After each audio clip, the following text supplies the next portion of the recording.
তো guys good morning সবাইকে। আজকে অনেক দিন পর ছাদে উঠলাম, সূর্য ওঠা দেখবো, কিন্তু সূর্য তো দেখতে পাচ্ছি না। তো যাই হোক, সূর্য ওঠা দেখবো। সূর্য তো দেখতে পাচ্ছি, আর সূর্যের আলো দেখতে পাচ্ছি হালকা হালকা। তো একদিনকে দীঘা যাওয়ার প্ল্যান আছে। আমি একা যাব, কাউকে নেবো না। দীঘায় যাব, হয় সরকারি বাসে করে যাব, আর তা না হলে নর্মাল বাস বুক করব, সিট বুক করব। এই বাসে সিট বুক করে দেয়, এসি সিট হোক বা নর্মাল সিট হোক, বুক করে দেখবো। একটা এক্সপিরিয়েন্স নিয়ে দেখবো। একা যাবো, একা হোটেলে ভাড়া থাকবো, একা মানে একদিনের জন্য যাবো ভাবছি।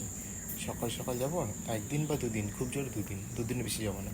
একদিন বা দুদিন ফুল একা একা ফুল মস্তি করবো। একা যাই না, কিরকম মস্তি হবে না হবে তাও ট্রাই করবো। একা একা ফুল মস্তি করবো, প্লাস একটুখানি হবে। যাই হোক, একা একা সব। তো যাই, tata, bye bye, good night, sorry good morning.